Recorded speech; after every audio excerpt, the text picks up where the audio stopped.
Your online coaching centre daffodil 2.0 maths का ये video trigonometry के बारे में बताया जाएगा। देखो ये क्लास 10th का टॉपिक है और क्लास 10th के जितने भी अभी जो हमारे एग्जामिनेशन होने वाले हैं उससे रिलेटेड टॉपिक डाला जाएगा। अब इसके बाद वही डाला जाएगा। ट्रिगोनोमेट्री का कुछ बेसिक बताया गया था तो सोचा क्यों मैं इसका प्रैक्टिस करवा लूँ, इसके बाद मैं अगला वीडियो डालूंगा जो इस बार आपको एग्जाम में आने वाला है, जैसे पॉलिनोमियल, क्वाड्रिलेटरल, सर्कल, इन सब से रिलेटेड बातें करवाई जाएंगी।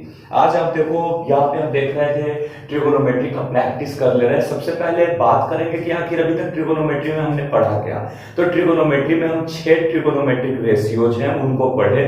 साइन थीटा, इसका reverse cosec theta, cos theta, इसका reverse sec theta, tan theta और इसका रिवर्स कॉट थीटा।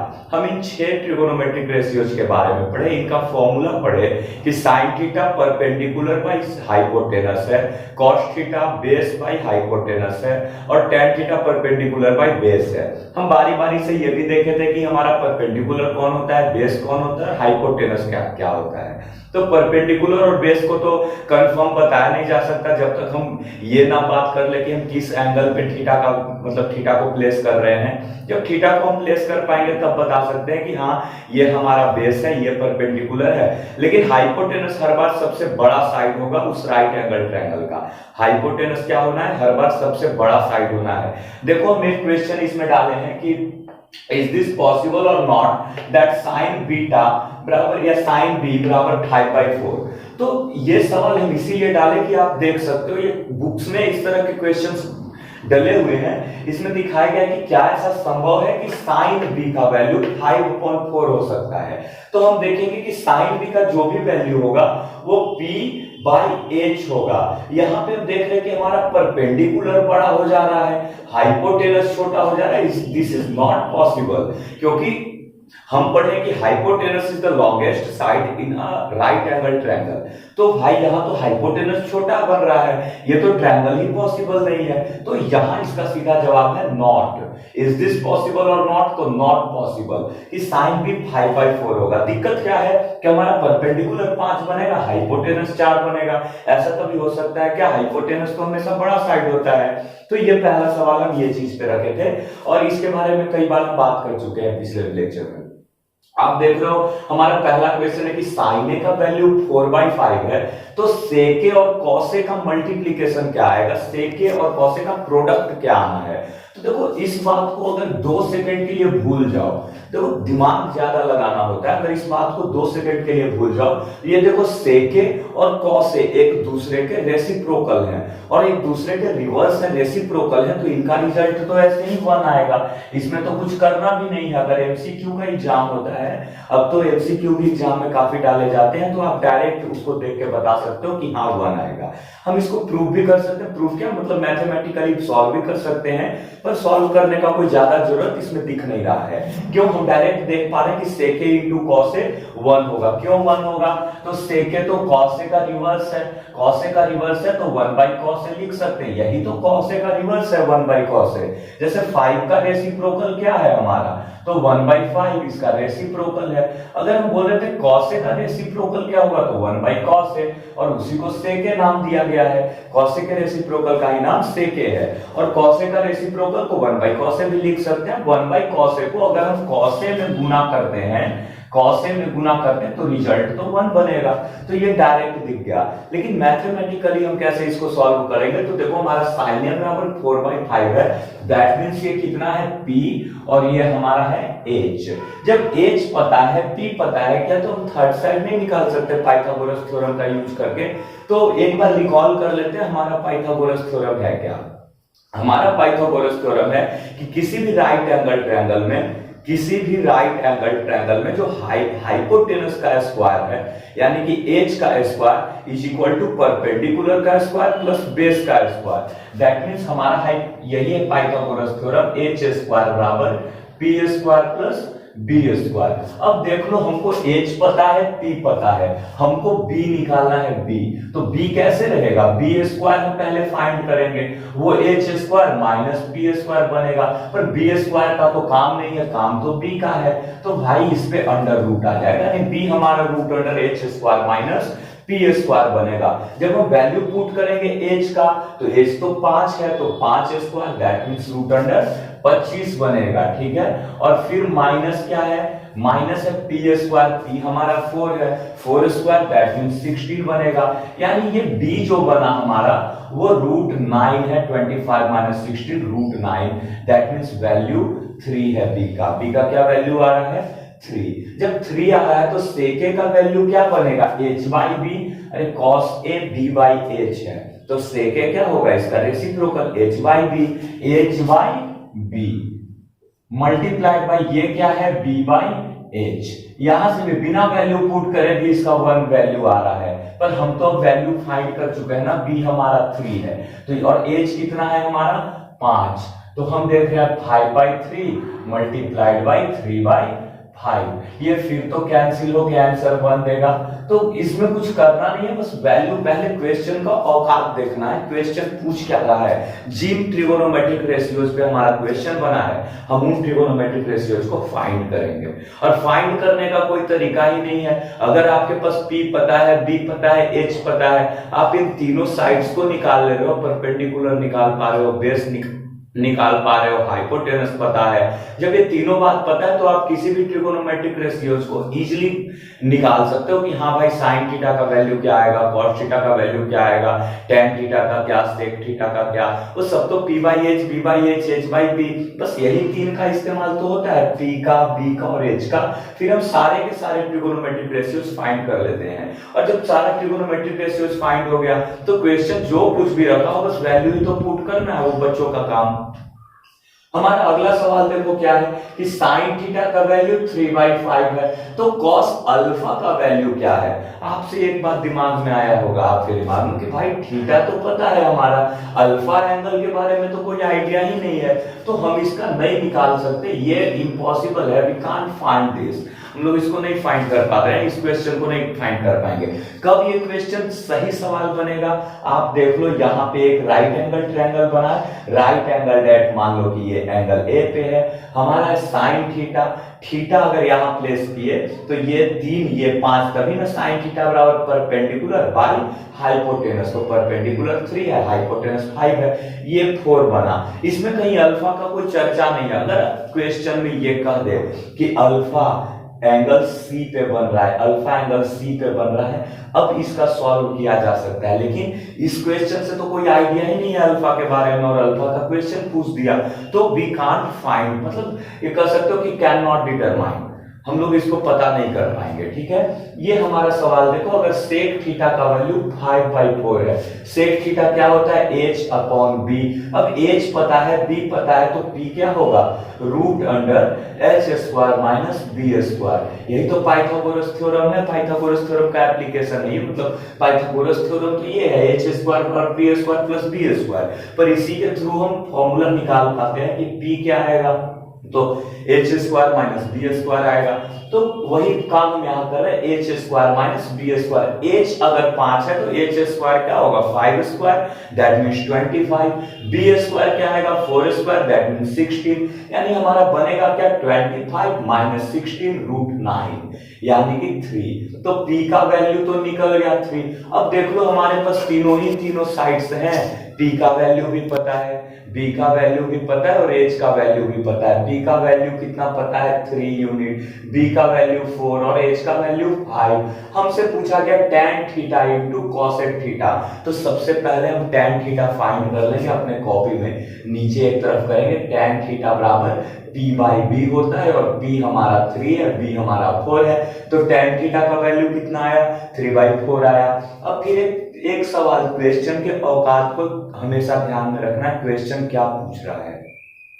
जैसे सारे के सारे ट्रिगोनोमेट्रिक रेशियोज निकालना मेरा जरूरी नहीं है, जो सवाल में आया है हम उसको सिर्फ देखेंगे। तो अगला वैल्यू हमसे क्या देख रहा है, cosec थीटा का पूछ रहा है, मतलब क्वेश्चन में cosec थीटा का यूज हुआ है, tan थीटा का यूज हुआ था, tan थीटा का वैल्यू फाइंड कर लिए 3/4, cosec थीटा का क्या होता है तो h by p, sin theta का रेसिप्रोकल ही तो है cosec थीटा, और sin theta p by h है, तो cosec theta h by p होगा।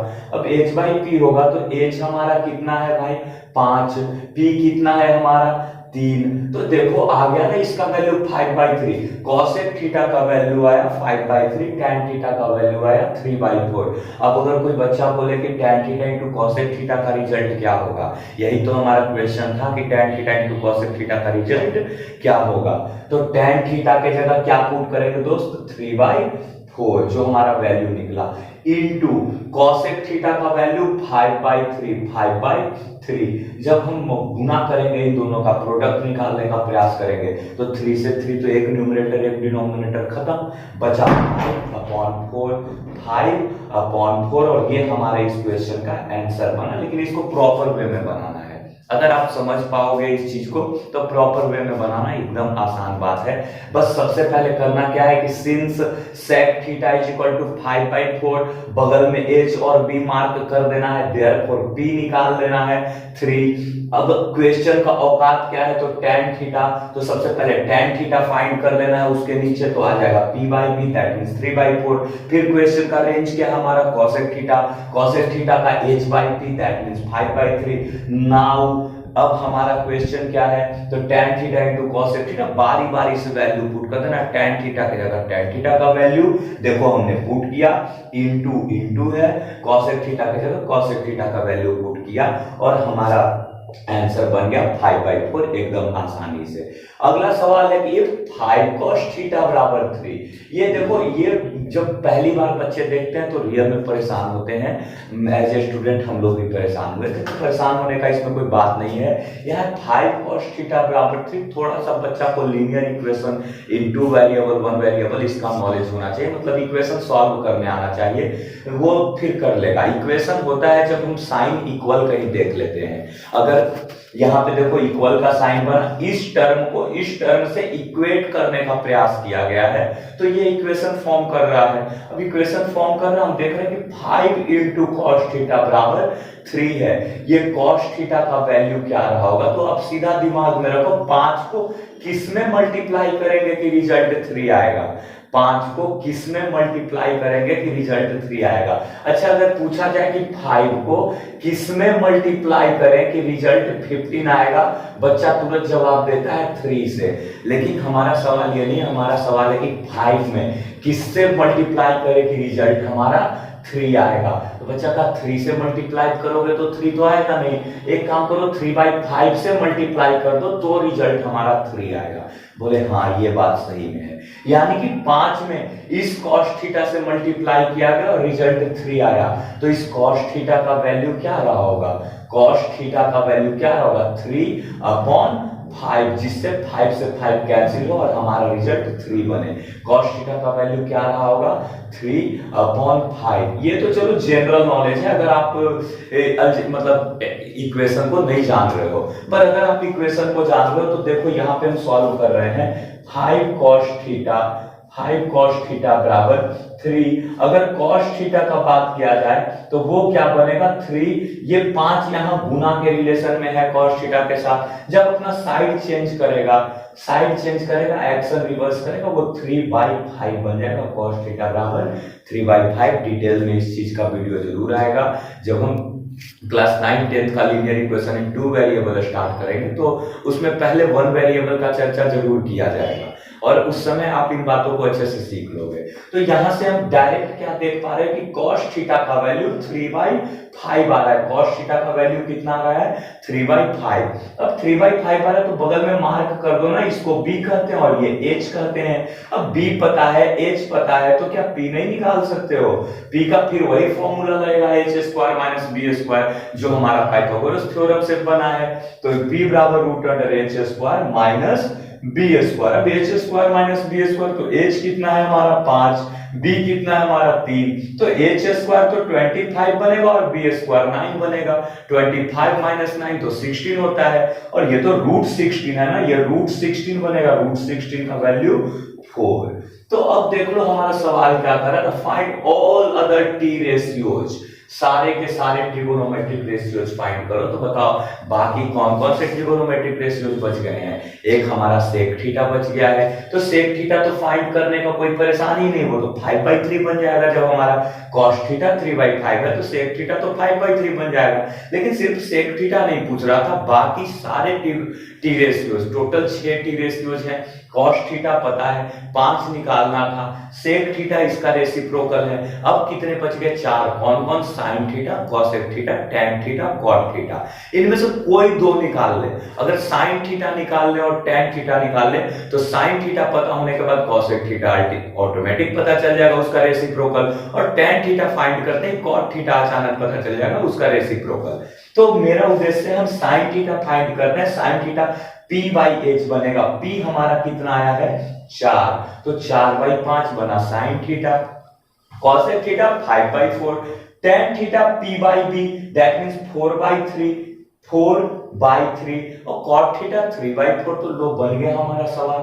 आप आराम से कॉपी पे प्रैक्टिस कर सकते हो वीडियो को देखते हुए। आपको इसमें बताया जा रहा है कि वो सारे सवाल तो बस ऐसे ही थे, 3, 4, 5 वाले एक ही फंडा पे तो बन रहे थे। इसमें हम अपना जो वैल्यू है वो 1/√2 है cot थीटा का, और cot थीटा का वैल्यू 1/√2 दे रखा है।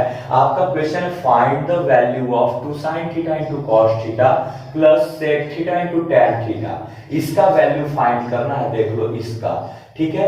इफ cot थीटा बराबर 1/√2 ऐसा गिवन है, तो इसको जो प्रॉपर ढंग से सॉल्व करते हैं, जो सॉल्व करने का मेथड है हमारा, और पीछे वाले सारे सवाल को भी आप वैसे सॉल्व कर सकते हो, मतलब वो तो समझ भी लिए हो। चलो देखो क्या कर रहा है कि सिंस हम यहाँ पे दिखाएंगे कि सिंस cot थीटा का वैल्यू गिवन है, cot theta is equal to 1/√2 can be written as b/p। Therefore यहाँ पे हम एज फाइंड कर सकते हैं। एज हमारा क्या बनेगा? p² प्लस b² का अंडर रूट। देखो दोस्त, ये एप्लीकेशन क्या है? पाइथागोरस थ्योरम क्या है? पाइथागोरस थ्योरम है कि h² बराबर p² प्लस b², पर हम h फाइंड करने जा रहे हैं ना, h² तो फाइंड करने जा नहीं रहे हैं। तो h का वैल्यू क्या होगा? p² प्लस b² पे अंडर रूट आ जाएगा। ये सब तो कॉमन बात है, आपको पता होना चाहिए। अगर नहीं पता है तो आप जान लो। h बराबर क्या बनेगा? तो हमारा p² प्लस b²। p कितना है? √2 का होल स्क्वायर प्लस b कितना है? 1 का स्क्वायर। देखो यहाँ पे आपको समझना होगा √2 का होल स्क्वायर होता क्या है, आप कैसे सीखोगे इस चीज के लिए। तो थोड़ा सा हम बेसिक का बात करेंगे, और जरूरी भी है, रूट का नॉलेज होना चाहिए हर स्टूडेंट को, कारण कि क्वेश्चंस में इनका बीच में यूज आ जाता है। आप पूरे अच्छे से सवाल जान रहे हो, कैलकुलेशन आपको नहीं पता है, आप कुछ नहीं कर पाओगे, क्योंकि आप सॉल्व नहीं कर पाओगे। बच्चा ऐसे लिख देता है कि 2 + 2√2 बराबर 4√2। बताओ नहीं, गलत बात है, एकदम गलत है। तो वो यहीं पे तो फंस रहा है, फिर उसका आगे कैसे कुछ क्लियर हो पाएगा। हम देख रहे हैं ये रूट, क्यूब रूट, इन सब का आखिर चक्कर क्या है? तो आपको जानना होगा perfect square number. Perfect square number होते कौन से हैं? तो ऐसे नंबर्स जो किसी इंटीजर का स्क्वायर करने के बाद आ रहा हो। जैसे 1 का स्क्वायर किया, रिजल्ट 1 बना, हाँ बहुत अच्छा। 2 का स्क्वायर किया, रिजल्ट 4 बना, 4 एक परफेक्ट स्क्वायर नंबर है। 3 का स्क्वायर किया, 9 बना, 9 भी एक परफेक्ट स्क्वायर नंबर है। पर ऐसा कोई नंबर है क्या इंटीजर में या नेचुरल नंबर में जिसका स्क्वायर करने के बाद 7 आता हो? एकदम नहीं। आप देखोगे कि हाँ √7 का स्क्वायर करेंगे तो 7 आएगा। √7 कोई नेचुरल नंबर नहीं है, कोई इंटीजर नहीं है, ठीक है। तो आप देख पा रहे हो कि इसका नॉलेज हमें होना चाहिए जरूर से। तो परफेक्ट स्क्वायर नंबर क्या है? जो डायरेक्ट किसी का स्क्वायर हो, जैसे कि 4, 9, 16, 25, ये 36, 49, ये सब किसी न किसी नंबर्स के स्क्वायर है, डायरेक्ट स्क्वायर है, ठीक है, किसी इंटीजर या किसी नेचुरल नंबर के। तो ये परफेक्ट स्क्वायर नंबर है। अब जितने भी परफेक्ट स्क्वायर नंबर है उनका कोई तो रूट है, जितने भी परफेक्ट स्क्वायर नंबर आ रहे हैं उनका अपना एक रूट है, वहीं से वो उसका ओरिजिन है, वहीं से उनका जन्म हुआ है, वे उसी के स्क्वायर करने के बाद आए हैं। तो देखो जब हम स्क्वायर का रूट देखने आते हैं कि ये एक परफेक्ट स्क्वायर नंबर है, देख लो हमारा 4 एक परफेक्ट स्क्वायर नंबर है, तो सर जी इसका रूट क्या है, तो वही इसका रूट है 2, रूट 9, तो भाई इसका रूट क्या है, तो 3। फिर वैसे ही बात आता है क्यूब रूट का, तो जिसका क्यूब कर लो परफेक्ट क्यूब नंबर बन रहा है, एक का क्यूब एक परफेक्ट क्यूब नंबर भी है और एक परफेक्ट स्क्वायर नंबर भी है। फिर 4 तो परफेक्ट स्क्वायर नंबर है, परफेक्ट क्यूब नंबर है नहीं। फिर 9 भी परफेक्ट क्यूब नंबर नहीं है, वो परफेक्ट स्क्वायर नंबर है।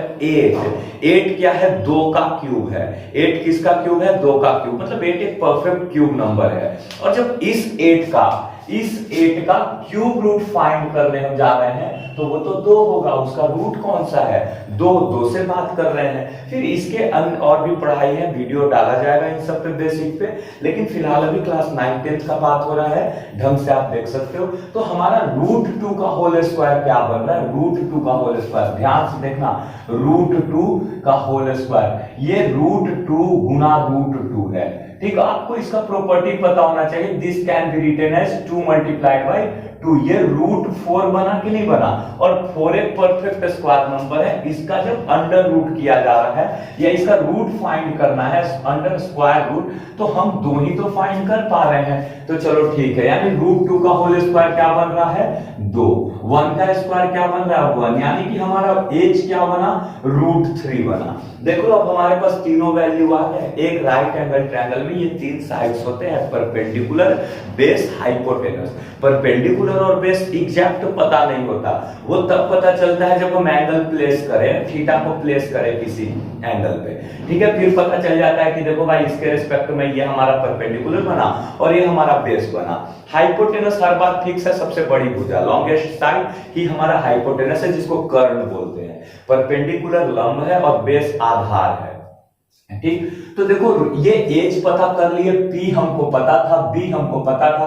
क्वेश्चन का रेंज सबसे ज्यादा इंपॉर्टेंट बात है, जो सो मत निकालने लगो। अगर यहाँ पे एक बच्चा कॉसेक थीटा निकाल रहा है, वो कॉसेक थीटा क्यों निकाल रहा है, कहीं उसका जरूरत तो है नहीं। हाँ, कॉसेक थीटा निकाल के फिर तो उसको साइन ही थीटा निकालना पड़ेगा, जो इसका रेसिप्रोकल है, तो इजीली निकाल सकते हैं, लेकिन जो सो निकालने का कोई मतलब नहीं बनता है। हम अपने क्वेश्चन के रेंज को देखते हैं, हमारा क्वेश्चन का रेंज क्या है। हमारा क्वेश्चन साइन थीटा का यूज कर रखा है, कॉस थीटा का यूज कर रखा है। देखो सेक थीटा का यूज कर रहा है, सेक थीटा निकालने का कोई जरूरत नहीं। अगर कॉस थीटा निकाल लिए तो सेक थीटा तो इसका रेसिप्रोकल वैल्यू है, बोले हाँ। टेन थीटा, चलो यानी कि 1 2 और 3 बात निकालना है, तो हमारे पास P पता है, B पता है, H पता है। तो सबसे पहला बात हम क्या निकाल रहे थे, साइन थीटा। साइन थीटा क्या आता है दोस्त, P बाई H। P हमारा कितना है, P हमारा रूट 2, H कितना है, रूट 3। चलो बहुत अच्छा, साइन थीटा निकल गया। फिर कॉस थीटा निकालना है, कॉस थीटा क्या है, B बाई H।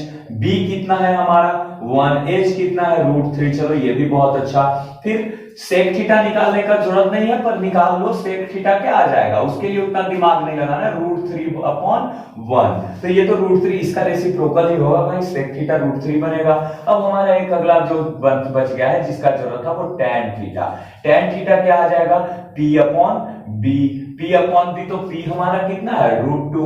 अच्छा देखो, इसको भी निकालने का कोई जरूरत नहीं था, टेन थीटा इसका रेसिप्रोकल, दैट मींस रूट 2/1 होना था, यानी कि रूट 2/1, या can be written as root 2 only. ये भी सिर्फ रूट 3 लिख दो, कोई परेशानी नहीं है।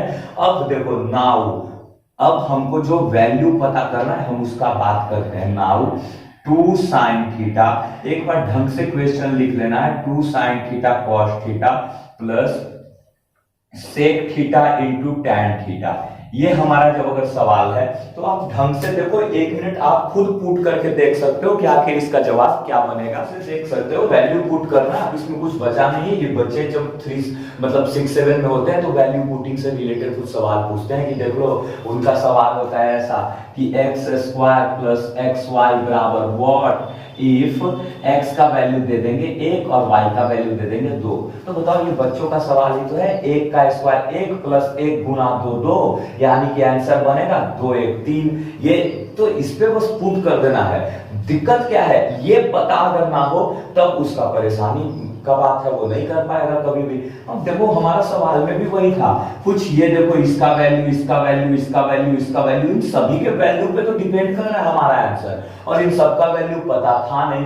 पता क्या था, सिर्फ cot थीटा का वैल्यू 1/√2। हम बारी बारी से देख रहे हो अपने मेथड से h निकाले, h निकालने के बाद जिन जिन चीजों का इस्तेमाल था, जिन जिन आइडेंटिटीज, मतलब ये ट्रिगोनोमेट्रिक रेशियो, जिन ट्रिगोनोमेट्रिक रेशियोज का यूज था, हम उनका वैल्यू निकाल लिए। वैल्यू निकाल लेने के बाद हमारा सवाल हो गया एकदम आसान। इसको हम ऊपर लिखते हैं। देखो हमारा सवाल क्या था, 2 sin theta into cos theta plus sec theta into tan theta. ठीक है, ये हमारा सवाल था। अब देखो इसका रिजल्ट क्या बनेगा, 2 तो ठीक है ना, 2 को थोड़े ना आप 3 लिख सकते हो, 2 को कभी 3 लिखने का गलती मत करना, जो 2 है वो 2 रहेगा। ठीक, जो जो वैल्यू है वो वही रहेगा। साइन थीटा का क्या वैल्यू है, √2/√3, √2/√3। ठीक है, इंटू कॉस थीटा का क्या वैल्यू आया है, 1/√3, 1/√3 प्लस सेक थीटा का क्या वैल्यू आया है, √3, सेक थीटा का वैल्यू सिर्फ √3। tan थीटा का क्या वैल्यू आया था, cot थीटा 1/√2 था, तो tan थीटा तो सिर्फ √2 रहा होगा। बोले हाँ जी। अब देखो ये क्या बना, हम न्यूमरेटर डिनोमिनेटर को कैंसिल करते हैं सिंपलीफाई फॉर्म, मतलब सिंपलेस्ट फॉर्म लाने के लिए। यहाँ देख लो कुछ काट छाट का प्रक्रिया हो सकता है, तो सीधा जवाब होगा नहीं जी, नहीं हो सकता है। ये √3 किसी को नहीं काट सकता, ये √3 किसी को नहीं काट सकता, दैट मींस ये ऐसे ही रहेगा। और ऐसे होता है तो ऊपर वाले के ऊपर गुना, नीचे वाले के नीचे गुना। तो ऊपर कितना है, 2 multiplied by √2 multiplied by 1, that means 2√2। ये √3 मल्टीप्लाइड बाई √3 मतलब √3 का होल स्क्वायर। अभी कुछ देर पहले चर्चा की, √3 का होल स्क्वायर क्या बनेगा, 3 बनेगा, प्लस ये कितना है, √6। एकदम आराम से आप यहाँ पे आंसर लिख सकते हो। क्यों आंसर लिख सकते हो, इसके आगे भी आंसर को लेके जाया जा सकता है।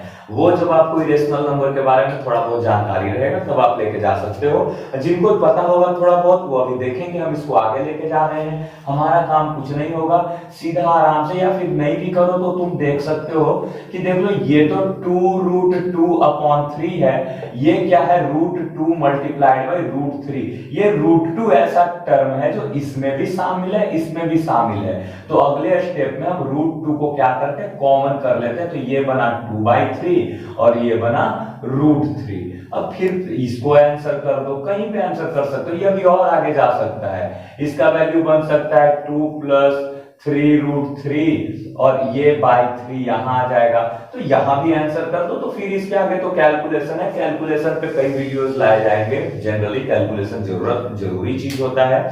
ये उन बच्चों के लिए है जो 10th में इंटर करने वाले हैं, या फिर उनका एग्जाम है, अगर एग्जाम के हिसाब से यूजफुल है। जिनका एग्जाम है तो वो भी देख सकते हैं, इसको आप अच्छे से कर सकते हैं। ट्रिगोनोमेट्री खत्म नहीं हुआ है, ट्रिगोनोमेट्री में बहुत सारे चीज है। अभी हम एंगल्स पे बात करेंगे, sin 30 का वैल्यू क्या होता है, sin 45 का वैल्यू क्या होता है, sin 0 का वैल्यू, tan 0 का वैल्यू, tan 90 का वैल्यू, इन सब वैल्यूज के बारे में हम बात करेंगे। फिर उससे रिलेटेड काफी क्वेश्चंस होते हैं, sin 90 - theta, sin cos 90 - theta, इन सब पे कई मतलब एक चैप्टर पूरा दे रखा है आपके बुक्स में।